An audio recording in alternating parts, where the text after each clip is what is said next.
샌프란시스코 자이언츠가 3연패를 벗어나야 했습니다. 메이저리그 꼴찌팀을 상대로도 3대4로 패배했다는 건 굴욕이라고 봐야 합니다. 7회까지 앞선 상황에서 승리조 불펜을 투입했는데 역전패를 당해버렸으니 충격이기도 했습니다. 하필빈 감독은 2연패를 당한 후에 이정우가 꼭 필요한 건 알지만 이정우를 쉬게 해주는 결정을 했다가 설마 했던 일이 벌어졌고 8회 대타로 출전했지만 안타를 치지 못하면서 8경기 연속 안타 행진도 중단되고 팀의 보탬도 되지 않으면서 매우 싱거운 경기 결과가 되고 말았습니다.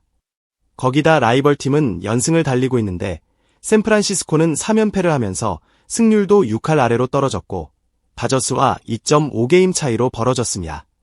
다행인 건 그래도 아직 희망은 있다는 것입니다. 샌프란시스코가 콜로라도와 아직도 3번의 경기를 하기 때문에 뭐 다 이겨버리면 되죠. 그리고 이제 다시 이정우도 라인업에 복귀했으니 팀 평균 타율도 올라가지 않았습니까? 네, 콜로라도와의 2차전에서는 우투수가 나오다 보니까 다시 야스트렘스키를 1번 타자로 배치하고 현재로선 멜빈 감독이 가장 밀고 있는 베스트 라인업이 가동되었습니다. 1번 야스트렘스키, 2번 아다메스, 3번 이정우, 4번 체프먼, 5번 플로레스, 6번 라모스, 7번 에이드 주니어, 8번 허프, 9번 코스였습니다. 포수 베일리 대신 허프가 나왔네요. 이정우는 어제도 1타수 무안타가 되면서 타율이 내려갔습니다. 최다 안타 1위와는 3개 차가 되었고 2루타 부문만 그래도 11개로 1위입니다. 그러니까 그 사이에 알론소, 잭슨도 2루타를 치지 못하고 있다는 거네요. 이정우가 오늘도 무안타일까 봐 살짝 신경이 쓰입니다. 최근 안타는 계속 이어졌지만 정타가 나오거나 기대감이 드는 타격은 좀 아니었던 게 사실이죠. 그리고 오히려 메이저리그의 유망급 투수가 나올 때마다 타이밍이 좀 안 맞는 것 같더라고요. 아니면 이정우가 미국 전역 방송을 통해서 좋은 타자라는 게 소문이 퍼지다 보니까 상대팀들이 더 분석하고 약점을 찾고 있는 건 아닌지 모르겠습니다. 우선 좋은 공은 안 주겠다는 게 가장 크고 이정우가 어떻게 해서든 치려고 하면서 보더라인에 벗어나도 스윙을 하면서 문제가 발생하고 있습니다. 오늘 콜로라도의 우투수는 평균 자책점 5점대 투수이고 구속은 평균 93마일 정도 나오는 평범한 투수입니다. 이런 투수가 나올 때 개인 기록을 끌어올릴 기회가 되는데 이정우는 좋은 타격을 하게 될까요? 네, 샌프란시스코의 선발 투수는 로비 레이입니다. 레이는 A급 투수라고 하긴 애매한데 로비 레이가 출격이면 샌프란시스코는 전승이었습니다. 행운을 부르는 투수인 거죠. 그리고 객관적으로도 승리할 확률이 높은 경기인데 레이의 출격이라면 그냥 뭐 이겼다고 확신하는 게 더 좋을 것 같습니다. 샌프란시스코는 5월인데도 쌀쌀했습니다. 영상 12도, 금요일 저녁인데도 관중도 좀 적었고 아이들은 비닐을 쓰고 있을 정도로 추웠습니다. 이맘때쯤이면 20도는 그냥 넘겼는데 이게 샌프란시스코만 문제가 아닙니다. 한국도 지금 5월 3일인데 현재 기온이 11도예요. 작년에 이 기간이면 24도까지 올라있고 선수들도 경기하기 매우 좋은 날이 되어야 하는데 올해는 유독 심한 것 같습니다.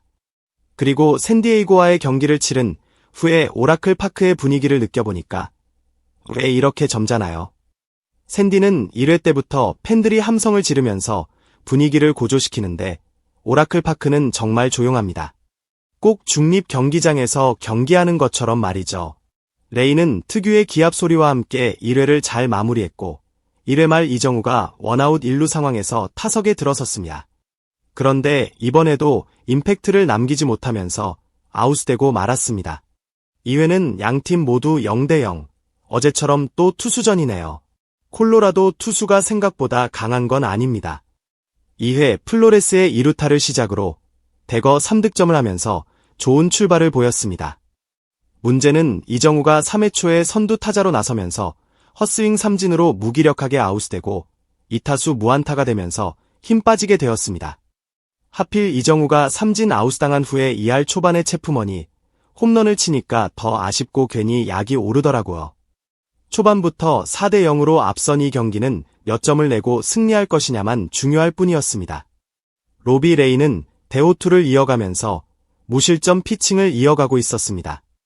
96마일까지 나오는 빠른 공과 슬라이더, 이 두 구종만으로도 콜로라도 타자들을 속수무책으로 만들었습니다. 이정우의 타석은 빠르게 돌아왔습니다. 이정우는 5회 말에 선두 타자로 나서게 되었고 이제 같은 투수를 세 번째 만나게 되었습니다. 분명 동료들은 치고 있고 그것도 잘 맞은 타구들이 나오고 있는데 이정우만 제대로 못 치고 있는 게 솔직히 답답했습니다. 이번에도 못 치면 진짜 사타수 무안타네요. 그 마음을 현지 팬들도 알고 있는지 이정우가 타석에 들어서자 응원 소리가 한껏 더 커졌습니다. 이정우를 위로하고 저를 위로하고 힘을 주는 듯했습니다. 이정우는 낮게 들어오는 슬라이더 초구를 바로 받아치면서 안타를 신고하게 되었습니다. 아오, 의심했던 제가 좀 미웠는데 이정우는 투수를 세 번째 만나게 되면 타율이 무려 4할 5푼까지 갑니다. 두 번째 상대할 때 유독 약하게 되는데 세 번째 만나면 진짜 타율이 급상승합니다. 이정우는 메이저리그 새끼이기 때문에 이제 메이저리그 3달 정도 경험한 선수입니다. 그래서 처음 상대 보는 투수들이 대부분이죠. 그 상대하는 투수들이 익숙해질수록 더 잘할 수밖에 없다는 게 전문가들의 평가입니다. 문제는 이정우가 출루했지만 후속 안타가 터지지 않으면서 3타수 1안타로만 만족해야 했습니다. 로비 레이는 7회까지 무실점 투구를 하면서 평균 자책점을 3점 초반까지 끌어내렸습니다. 이정우는 8회 말에 선두 타자로 마지막 타석에 들어서게 되었습니다. 이미 투수가 교체가 되다 보니까 뭐 핑계 맞긴 한데 또 처음 보는 투수를 상대하게 됩니다. 초구는 많이 빠졌습니다. 딱 봐도 제구가 좋은 투수가 아니라는 게 느껴졌죠. 그리고 2구째에 높은 볼이 왔는데 라인을 벗어났지만 이걸 주심은 스트라이크를 부르면서 이정우는 그냥 가만히 있어버렸습니다. 속으로 또 당했네 했을 것 같습니다. 이정우는 3구째에 바로 스윙을 했는데 안타깝게도 빗맞으면서 1루 땅볼로 아웃되었고 선발 6경기 연속 4타수 1안타가 되었습니다. 4타수 1안타면 2할 5푼이거든요. 이건 이정우에게 기대하는 타율은 아닙니다. 7경기째 아쉬운 활약인 만큼 안타수가 올라간 것만으로 만족해야 했습니다. 경기는 이대로 4대 0으로 마무리되면서 샌프란시스코는 연패를 탈출하게 되었습니다. 샌프란시스코는 20승을 이제 돌파하게 되었고요. 다저스도 애틀랜타를 잡았고 샌디에이고도 피츠버그를 잡으면서 순위는 변동될 게 없었습니다. 이제 이정우의 3타수 1안타, 아니 멀티히트만 응원해야겠네요. 아마도 이정우는 팀이 이긴 것만으로도 만족할 것이고 여전히 팀의 유일한 사자입니다. 메이저리그닷컴에서는 이정우의 타격폼도 심층 분석했는데요. 매체에 따르면 1단계에서 이정우는 타석에 꽂히듯 서서 팔을 머리 위로 높이 들고 앞발은 1루를 향해 활짝 펴고 2단계에서는 투수가 공을 던지기 시작할 때 이정우는 빠르게 스텝을 밟고 움직이지 않는다. 투수와 거의 직각을 이루지만 스프링처럼 휘감긴다. 그 자세를 유지한다는 것이다. 마지막인 3단계에서는 공이 투수 손을 떠날 때 이정우는 두 번째 스텝을 밟는다. 투수를 향해 스프링을 풀듯이 스윙을 한다고 했습니다. 그러면서 이 스윙으로 메이저리그에서 두 번째 시즌을 보내고 있는 그는 타율 3할 1푼 6리, OPS 0.893, 내셔널리그 최다인 11개의 2루타를 기록했습니다.